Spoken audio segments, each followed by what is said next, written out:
Okay, hopefully this is working now. Hi everybody, sorry we had a little bit of a technology glitch right there. I'm Aisha Sherzai. I'm Dean Sherzai. And thank you so much for joining us. So today we're actually going to talk about something that's very relevant to that time, although we're kind of getting close to the end of January.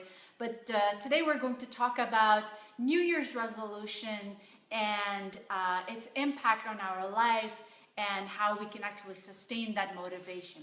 It's very important because at the end of the day, everything we do in healthcare is about creating behavior change, and to a certain extent, the healthcare community has given up on that. Mm-hmm. That's why we keep going back to the pills. We keep going back to easy answers. We all have known for a long time that lifestyle and behavior change has incredible impact on mm-hmm. health, on brain health, and on general health. But it's been a losing battle, and it's because of that people have given up. And this is why we wanted to talk about how to create a sustainable behavior change in your house and in your life, and that's critical. Absolutely. So a little bit of history, and this is really interesting. The idea of New Year's resolution actually started about 4,000 years ago among the Babylonians, where they, at the end of the year, basically made promises to their gods to pay their debt. Correct. And return their borrowed material back to their friends or communities or whoever they owed it to. At least that's what's recorded. It's probably gone thousands of years before that as well. Yeah. Perhaps, yes. But that's what's we have recording of people making promises at the beginning of a new year. Yes. And that's significant. And we're not discounting this idea of using the energy of a new year mm-hmm. to get you motivated. That's a significant factor. Definitely. I think it's probably that energy that people gather at the beginning of the year before they make a commitment is probably the most important thing. And it could be a major force towards, making a sustainable change later on in life. Correct. But as it happens, and it has happened to all of us, we make this amazing New Year's resolution, and only about 10 to 15% of them actually come true, and people are able to maintain it for a longer time. And this is something that scientists and people who are interested in the topic have studied quite a bit as to what is it that creates that motivation initially, and it doesn't get fulfilled, and it fails. And they've looked at different motivational theories.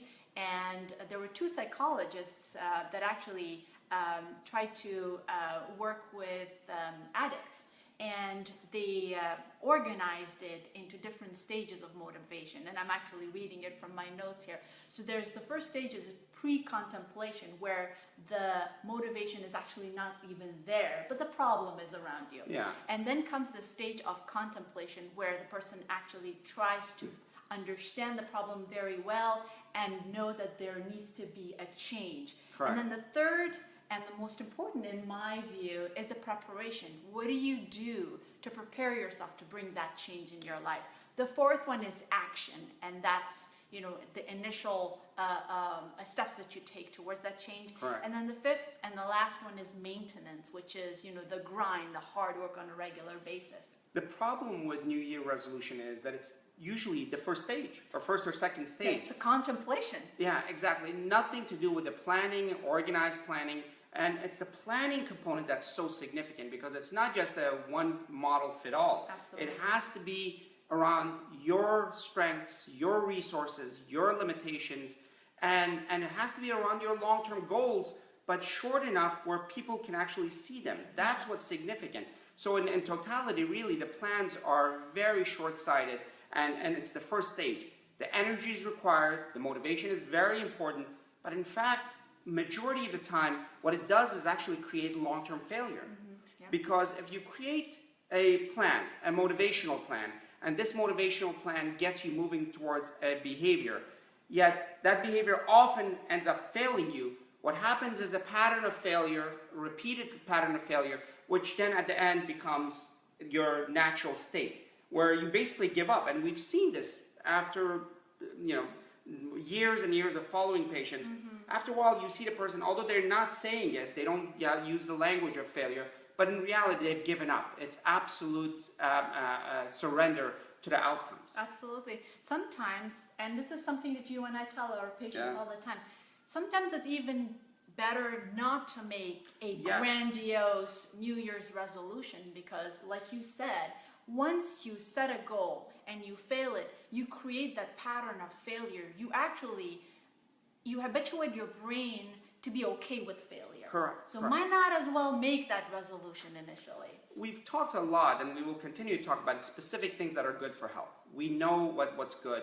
And what research has shown, that those who are able to sustain a lifestyle change, sometimes even when it's slightly wrong, it's fine. If they're able to sustain it, it actually has a positive effect on their life. So the reality is it's as much or even more important than the behavior change is the ability to sustain that change. And that's where we want to actually create a educational tool or a method where people can follow in their own life with their own children, with their own family members. So what we brought into this from the business side of things and from the management side of things is a tool which I love. It's used often when we give talks in schools and high schools and even earlier. I think it's one of the greatest tools that you can teach children, but also implement in your household. It's the idea of SMART goals. So we wanted to bring you some special guests. We had to really jump over hurdles and do a lot to get these guests. They're really difficult to get a hold of. And Yeah. we had to really give them a lot of incentives and gifts for them to, spare some time from their really busy schedule. Correct, and yeah. come and join us. But finally, we were able to get them, so we welcome you. Please come and sit down. So we have our children, Hello. Alex Come closer. and Sophia. Hello. We're also known as the Science Kids. That's right. That's They also right, have their own yes. site called the Very- Science We Kid. have a very busy schedule. They paid us quite a bit of money for Yeah, us to like come dinner. here. Okay. And dinner. So I wanted to talk about the SMART goals. We've implemented this in our own household, and it's been useful and it's been successful. They've been able to do some things. They've published a book, and now they're going for the second, and some other things. That set is put aside, but it's a simple tool that can incredibly empower families. So let's start with the SMART goals. So the SMART is actually an acronym, and it's very, very important to have this in your household. So S stands for? Specific, M is? manageable, A is? achievable, R is? relevant, T is? time-bound. Okay, so what does that all mean? Specific means that it has to be something that's not grandiose and not general. So what's an example of a bad goal? Can you tell us an example of a bad goal? I'm gonna lose 70 pounds. Well, you're already 70 pounds. That's a bad goal. That's right, okay. That's a bad goal. Another bad goal is, I'm going to lose weight. Well, that's great, but not measurable. so if it's not measurable, it's not time-bound, if you can't see it, and it's not related to a higher vision of yours, that's the relevance, it's not going to be sustainable. And the other component that I like, that we've implemented, is visibility. If those goals, which are short-term, are visible, where it can motivate you, energize you on a daily basis when you achieve it, it's amazing. So give us some ideas of some of your SMART goals. For example, exercise. I'm gonna try to do, how about 25 push-ups by the end of February? So what's smart about that? S, it's specific, it's That's right. push-ups. M, it's measurable, Yeah. the 25. 25.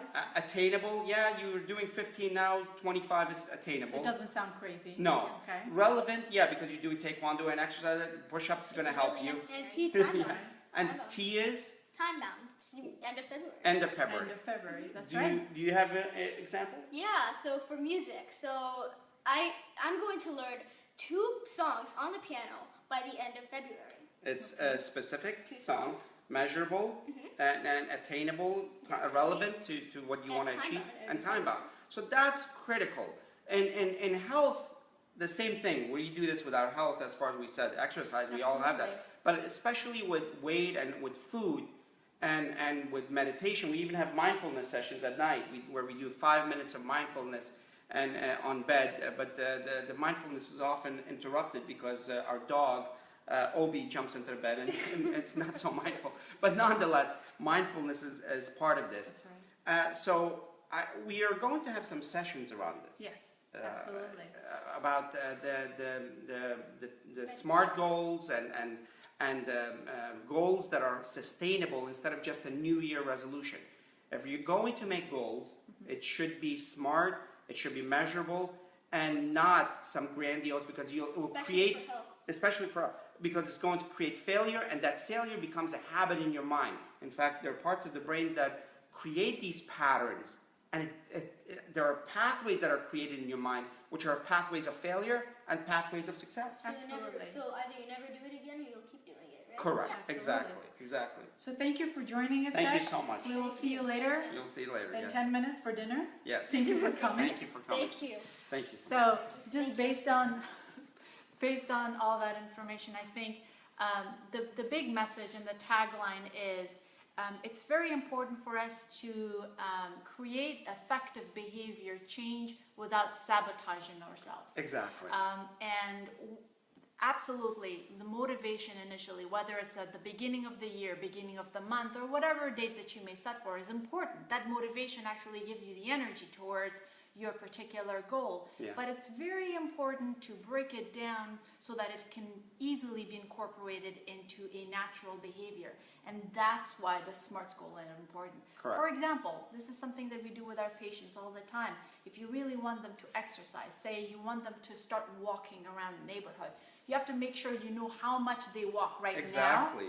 Whether they have any impediments when it comes to walking, knee pain, safety issues around the house, not being able to, walk alone. All of those have to be taken into an account, and then slowly and gradually work your way towards success. Exactly, and that's why everybody has to decide on their goal according to their limitations. So we will put the SMART goals at the bottom of this video, and we're hoping to follow up with this with some other videos that are relevant. And if you have any suggestions, Please let us know. Yeah. Okay. Thank you so much for joining us Thank today. you. Next week we will see you with a new topic. We love hearing from you. We love your input. Please let us know if there's any specific topic that we should talk about, and we'd be happy to answer any questions that you may have. Have a wonderful night, everyone. Thank you. Bye.